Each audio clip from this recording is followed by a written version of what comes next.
अगर ये 3 बातें छुपा कर नहीं रखी तो पछताना पड़ेगा। इस्लाम में कुछ चीजें सबको बताने की नहीं होती, बल्कि छुपाना ही बेहतर होता है। लेकिन कौन कौन सी, जानने से पहले अगर आप भी सवाब की नीयत से लाइक करके कमेंट में लिखेंगे माशाअल्लाह, तो इंशाअल्लाह आपको भी सवाब मिलेगा। पहली चीज है अपना रिज्क और माल। रसूलुल्लाह ने फरमाया, अपने रिज्क यानी रोजी को छुपा कर रखो, क्योंकि हर नेमत वाले से हसद किया जाता है। यानी दुनिया में बहुत से लोग जलन रखने वाले होते हैं, उनकी नजर तुम्हारी बरकतें छीन सकती है। दूसरी चीज अपने अगले प्लान्स। इमाम अली रहमतुल्लाह अलैहि फरमाते हैं, अपने मकसद को तब तक छुपा कर रखो जब तक वो पूरा न हो जाए, क्योंकि हर कोई तुम्हारी तरक्की नहीं चाहता। तीसरी चीज है अपने गुनाहों को। अगर अल्लाह ने तुम्हारे किसी गुनाह को छुपाया है तो खुद उसे उजागर मत करो। कुरान में है, अल्लाह तौबा करने वालों को पसंद करता है। तो अगली बार सोचो, क्या हर चीज सबको बताना सही है? ये 3 चीजें खाना इस्लाम में सख्त हराम है। कई लोग हर चीज खा लेते हैं, लेकिन क्या तुम जानते हो कि इस्लाम में कुछ चीजें बिल्कुल हराम कर दी गई हैं? लेकिन ये 3 चीजें हैं कौन सी? ये जानने से पहले अगर आप भी सवाब की नियत से लाइक करके कमेंट में लिखेंगे माशाअल्लाह, तो इंशाअल्लाह आपको भी सवाब मिलेगा। नंबर 1, सुअर का गोश्त। कुरान में अल्लाह फरमाता है, तुम पर मुर्दार खून, सुअर का गोश्त और वो जिस पर अल्लाह के अलावा किसी और का नाम लिया गया हो, हराम कर दिया गया है। यानी सुअर हर हाल में हराम है, चाहे वो किसी भी तरह से पकाया जाए। नंबर 2, वो जानवर जो बिना अल्लाह का नाम लिए मारा जाए। अगर किसी जानवर को हलाल करने से पहले अल्लाह का नाम न लिया जाए तो वो भी हराम है। यानी अगर कोई भी जानवर ज़बह किया गया और उस पर बिस्मिल्लाह न पड़ी गई तो वो मुसलमान के लिए हराम हो जाता है। नंबर 3, नशा करने वाली हर चीज। नबी ने फरमाया, हर नशा करने वाली चीज हराम है। यानी शराब, ड्रग्स, गांजा, अफीम, जो भी चीज नशा कराए वो इस्लाम में हराम है। तो सोचो, क्या हम अपनी खाने पीने की चीजों का सही ख्याल रख रहे हैं? अगर रमजान का पहला रोजा छोड़ दिया तो समझो तुम्हारी किस्मत से एक बहुत बड़ा इनाम छिन गया। लेकिन रुको, ये सिर्फ एक रोजा ही तो था, इसमें ऐसा क्या बड़ा इनाम था? रसूलुल्लाह ने फरमाया, जो शख्स ईमान और सवाब की नीयत से रमजान के रोजे रखता है, उसके पिछले सारे गुनाह माफ कर दिए जाते हैं। सोचो, अगर पहला रोजा छोड़ दिया तो कितनी बड़ी नेमत अपने हाथों से गंवा दी। शैतान तो कैद हो चुका है, लेकिन तुम्हारे अंदर की सुस्ती और बहानेबाजी अभी भी जिंदा है। याद रखो, जिसने पहला रोजा मजबूती से रखा उसके लिए पूरे रमजान की इबादत आसान हो गई, और जिसने शुरुआत में ही ढील दे दी उसके लिए आगे भी मुश्किल हो सकती है। तो अब फैसला तुम्हारे हाथ में है, रमजान की रहमतें समेटोगे या फिर हाथ मलते रह जाओ। क्या बच्चों को मस्जिद में लाना गुनाह है? अगर आपको लगता है कि बच्चों को मस्जिद में लाना गलत है, तो हकीकत जानने से पहले अगर आप भी सवाब की नियत से लाइक करके कमेंट में लिखेंगे माशाअल्लाह, तो इंशाअल्लाह आपको भी सवाब मिलेगा। एक दिन रसूलुल्लाह नमाज पढ़ा रहे थे और हसन हुसैन रदियल्लाहु अन्हुमा खेलते खेलते आपकी गर्दन पर चढ़ गए, लेकिन नबी ने डांटा नहीं बल्कि सजदे को लंबा कर दिया ताकि बच्चे गिर न जाएं। और एक बार रसूलुल्लाह नमाज में थे, पीछे से एक बच्चा रोने लगा और सोचो नबी ने क्या किया, उन्होंने जल्दी से नमाज मुकम्मल कर दी ताकि उसकी माँ परेशान न हो। आज अगर बच्चे मस्जिद में हल्का शोर कर दें तो हम कैसे घूरते हैं, कैसे डांटते हैं, कैसे भगाते हैं, लेकिन अगर आज हमने उन्हें मस्जिद से दूर कर दिया तो कल उनका दिल इस्लाम से ही दूर हो जाएगा। बच्चों को गलती से बचाने की कोशिश करो, न कि उन्हें इस्लाम से ही दूर कर दो।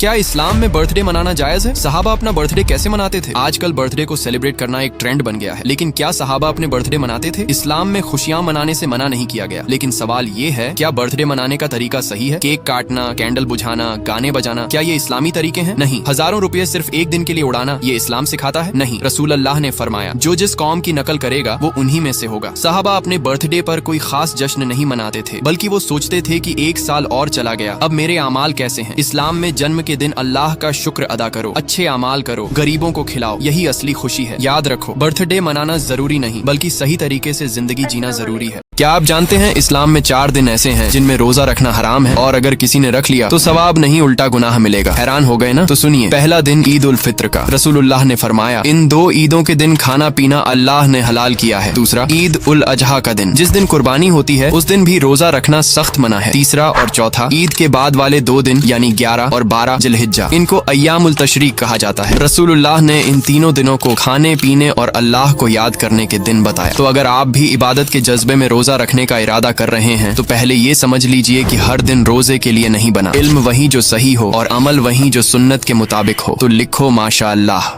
कुरान हिफ्ज करने वालों को 3 ऐसे इनाम मिलेंगे जो किसी ने सोचा भी नहीं होगा। क्या तुम जानते हो जो शख्स कुरान को याद करता है उसे क़यामत के दिन क्या मिलेगा? जानने से पहले अगर आप भी सवाब की नियत से लाइक करके कमेंट में लिखेंगे माशाअल्लाह, तो इंशाअल्लाह आपको भी सवाब मिलेगा। नंबर 1, सिर पर नूर का ताज। नबी ने फरमाया, जो शख्स कुरान हिफ्ज करेगा उसके वालिदैन को क़यामत के दिन ऐसा ताज पहनाया जाएगा जिसकी चमक सूरज से भी ज्यादा होगी। नंबर 2, जन्नत में ऊंचा दर्जा। हदीस में आता है, जिसने कुरान को याद किया उसे क़यामत के दिन कहा जाएगा, पढ़ता जा और चढ़ता जा, और जहाँ आखिरी आयत पर रुकेगा वहीं तेरा मकाम होगा। नंबर 3, सिफारिश का हक। नबी ने फरमाया, कुरान कयामत के दिन अपने हिफ्ज करने वाले के हक में सिफारिश करेगा। सोचो, अगर आज से हमने कुरान याद करना शुरू किया तो हमारी आखिर तक कितनी रोशन हो जाएगी।